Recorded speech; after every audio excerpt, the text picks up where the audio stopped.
Hello everyone, welcome to texture math.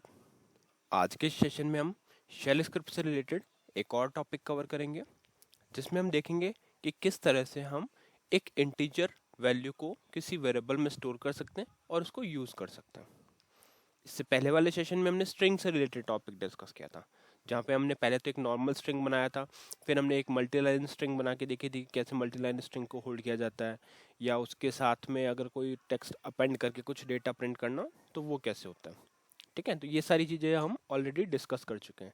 इस part में mainly हम देखेंगे कि कैसे इंटीजर वैल्यू को होल्ड किया जाएगा, है ना। उसका तरीका क्या रहता है। वेरिएबल तो एज सच हम कोई डिक्लेयर करते नहीं है, बस यूज़ करते हैं और वो वैल्यू उस वैल्यू को होल्ड कर लेती है, जो भी वेरिएबल आप वहाँ पे यूज़ कर रहे हो।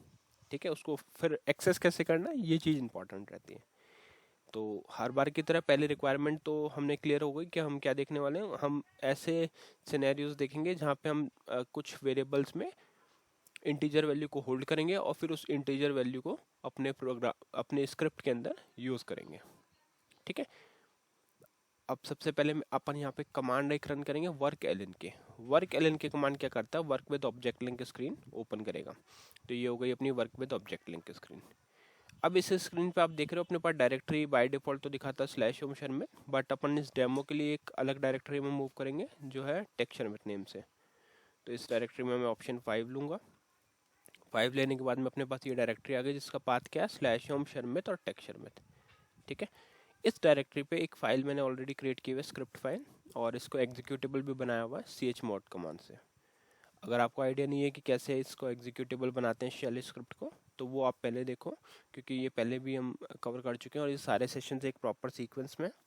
तो अगर आप सारे एक साथ प्रॉपर सीक्वेंस में देखोगे तो ये चीज़ें ज़्यादा इजीली समझ में आएगी, क्योंकि अभी ये मेनली हम फोकस कर रहे हैं अपने इंटीजर वाले पार्ट पे। तो इस शेल स्क्रिप्ट को मैं 2 से ओपन कर रहा हूँ और यहाँ पे हमने लिखा हुआ है इंटीजर इन शेल स्क्रिप्ट। ये जस्ट एक मल्टी लाइन कमेंट मैंने डाल के रखा है, जो हम अपने टॉपिक को शो करने के लिए रखते हैं कि क्या टॉपिक है और कैसे हम इसको समझने वाले हैं। अब आती है बात इंटीजर बनाने की, कि कैसे इंटीजर वेरिएबल डिक्लेयर होता है या यूज़ होता है। तो सपोज अभी अपन एक प्रोग्राम बनाएंगे एडिशन ऑफ 2 नंबर्स का। ठीक है, तो उसमें एडिशन के लिए हमारे को 2 नंबर चाहिए। तो पहला वेरिएबल बनाते हैं num1। अब यहाँ पे मेरा आप लोगों से एक क्वेश्चन है कि क्या num1 को इस तरह से डिक्लेयर किया जा सकता है। तो जिन्होंने यस कहा है उनको थोड़ा सा सिंटेक्स में अभी इशू है, क्योंकि लास्ट सेशन में भी मैंने आप लोगों को बताया था कि हमेशा जब भी कोई वेरिएबल डिक्लेयर होगा तो वहाँ पे कोई एक्स्ट्रा स्पेस नहीं होना चाहिए, अदरवाइज वो उसको कमांड कंसिडर करने लगता है।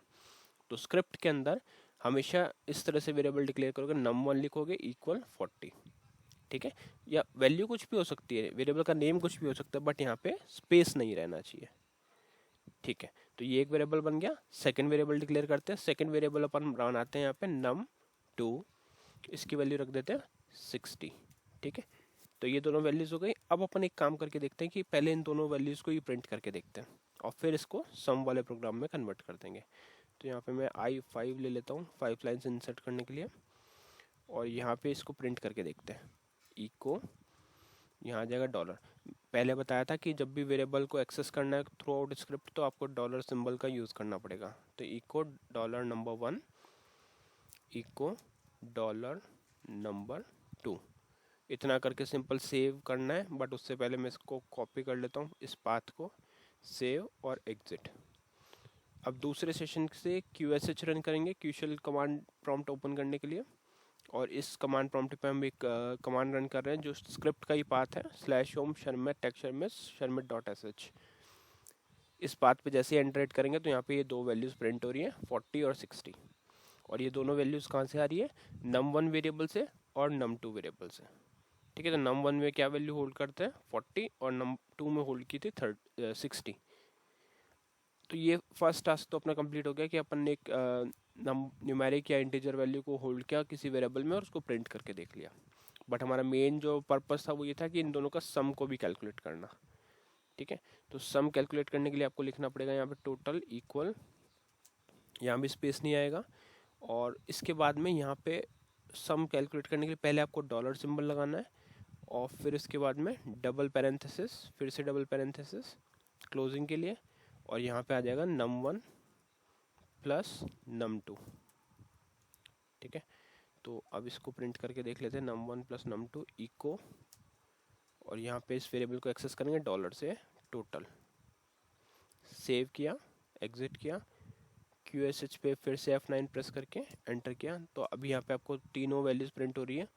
40 जो num1 है, 60 num2 और 100 आ रहा है इन दोनों का सम।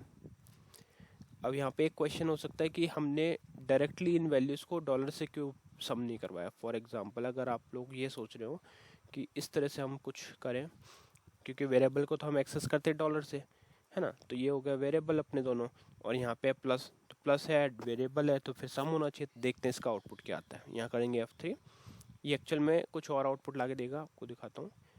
F9 किया, फिर से रन किया, तो अभी देखो 40 आ गया, 60 आ गया। अब वेरिएबल डॉलर था तो वहाँ से वो वैल्यू तो ले आया, पर वहाँ पे प्लस नहीं हुआ। तो प्लस करने के लिए हमें क्या करना पड़ता है, डबल पैरेंथेसिस के अंदर रख के और फिर बाहर डॉलर यूज़ करना होता है। तो वो क्या होता है, फिर पूरी चीज़ को एज ए वैल्यू कंसिडर करता है और दोनों का ऑपरेशन भी परफॉर्म करता है। ठीक है, तो यहाँ पे क्या आ गई वैल्यू 40 प्लस 60, और एक्चुअल में हमें करना क्या था, हमें तो सम करना था। तो सम करने के लिए आपको क्या करना पड़ेगा, यहाँ पे डॉलर, और ये सिंटेक्स एकदम करेक्ट रहना चाहिए, मतलब ऐसे भी नहीं लिख सकते। अगर अच्छा देखो, ऐसे अगर अपन लिखें, यहाँ पे डबल लगाते हैं, इधर भी डबल, और यहाँ क्या मैंने F3 सेव और एग्जिट के लिए। इस केस में देखो क्या आउटपुट आएगा, इस केस में 100 आउटपुट आ रहा है। मतलब अगर आपने फॉर्मेट इस तरह से भी रखा तो भी वो प्रॉपर वर्क कर रहा है, क्योंकि डॉलर एक्चुअल में करता तो एक्सेस ही है, और ये जो डबल पैरेंथेसिस है ये बस प्लस को चेंज करने के लिए। तो आप या तो इस तरह से लिख सकते हो, या फिर सेकंड हमने जो मेथड बताया था, डॉलर हटा के और अभी यहाँ पे F3 करके सेव, और यहाँ से फिर से करेंगे F9, तो ये इस तरह से भी आउटपुट आ सकता है। ठीक है, अब नेक्स्ट क्वेश्चन ये हो सकता है कि अगर इसके साथ हमारे को कोई टेक्स्ट प्रिंट करना है, सपोज हमारे को ऐसे शो करना है कि sum of number 1 and number 2 equal this, तो उस केस में आप क्या कर सकते हो, देखो उस केस में इस चीज़ को हटा देते हैं अपन, और अब अपन सीधा वैल्यूज को डायरेक्टली प्रिंट करते हैं।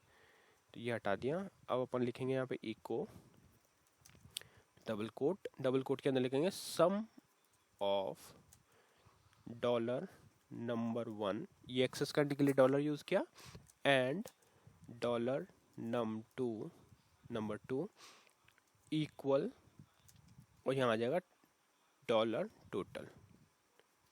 ठीक है, इतना करके सिंपल इसको क्लोज कर दोगे डबल कोट्स को, और फिर यहाँ से F3 सेव और एग्जिट के लिए। फिर हम सेशन बी पे जाएंगे, यहाँ पे पाथ को F9 से रिट्रीव करेंगे, जो है /home shermit इतना करके जैसे ही आप एंटर हिट करोगे तो आपको वैल्यू क्या दिख रही है, देखो सम ऑफ 40 एंड 60 इज इक्वल 100।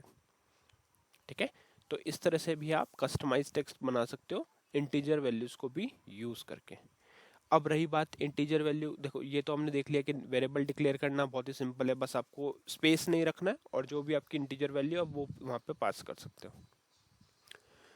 फिर एडिशन करने के लिए आपको ये मैंने बता ही दिया कि डबल पैरेंथेसिस, ये सिंटेक्स आपको as it is form use करना है ना, ये सेम फॉर्मेट आपको यूज़ करना है, अदरवाइज वो कुछ इशू कर सकता है। तो इस फॉर्मेट के अकॉर्डिंग आपको num1 num2 को ऐड करना है और उसको स्टोर करना है टोटल में। ठीक है, फिर है फिर है हमारे पास इको कमांड, जो नॉर्मली हम कुछ भी प्रिंट करना है या तो आप डायरेक्टली प्रिंट कर सकते हो या फिर कस्टमाइज इस तरह से कुछ बनाकर अपने अकॉर्डिंग वो यूज़ कर सकते हो। अब यहाँ पे क्वेश्चन आता है कि क्या हम यहाँ पे सब्ट्रैक्शन वगैरह भी कर सकते हैं, तो देखते हैं। यहाँ पे करेंगे sub2 num2 माइनस num1, और यहाँ आ जाएगा sub ऑफ। ठीक है, इसको सेव करके दिखा देता हूँ एक बार। /home shermit टेक्सचर में shermit.sh एंटर किया, तो अभी आउटपुट क्या आ रहा है 20, और एक्चुअल में क्या हमें यहाँ पे 60 इधर रखना चाहिए था, सब्ट्रैक्ट है ना। सब्ट्रैक्ट के लिए इसको थोड़ा सा चेंज करते हैं, क्योंकि जो लार्जर नंबर है वो पहले लिख देते हैं, और यहाँ पे num1। ऑल दो उससे कोई फ़र्क नहीं पड़ेगा, ऑपरेशन अपना तब भी वही आउटपुट ला रहा था, बट फिर भी जस्ट एक प्रॉपर शो करने के लिए सब ऑफ 60 एंड 40 इज 20। ठीक है, तो इस तरह से आप जब भी आपको यूज़ करना हो इंटीजर, आप इजीली यूज़ कर सकते हो। मेनली इंटीजर में वैल्यू होल्ड करनी हो, फिर आप जो भी पर्पस से उसको यूज़ करो, चाहे मल्टीप्लिकेशन, डिवीजन, कुछ भी आप यूज़ कर सकते हो। क्लियर? तो अब मैं फटाफट से आपको ये भी बता देता हूँ कि अगर इसको कभी आपको CL से रन करवाना है इस स्क्रिप्ट को, तो कैसे रन करेंगे। ये हर सेशन में हम डिस्कस करते हैं, क्योंकि इसकी नीड हो सकती है आप लोगों को, है ना। तो सिंपल सा है, डी सेल से वेरिएबल डिक्लेयर करना है, वेरिएबल का नेम, टाइप, स्टोरेज, लेंथ। उसके बाद में आपको CHG वेयर में आपको वेरिएबल का नेम और कमांड पास करनी है, और उसके बाद में strqsh के थ्रू उस कमांड को पास करके रन करवाना है। तो बस इतना करके आप जैसे ही कंपाइल और कॉल करोगे तो ये आपका प्रोग्राम, अब जो स्क्रिप्ट रन होगी वो CL प्रोग्राम से हो रही है। आउटपुट आ गया, सब ऑफ 60 एंड 40 is 20। ठीक है, तो इस तरह से ये वर्क करता है। आई होप ये सेशन आपको क्लियर हुआ होगा। नेक्स्ट सेशन में हम बाकी टॉपिक डिस्कस करेंगे। So thank you for watching texture math.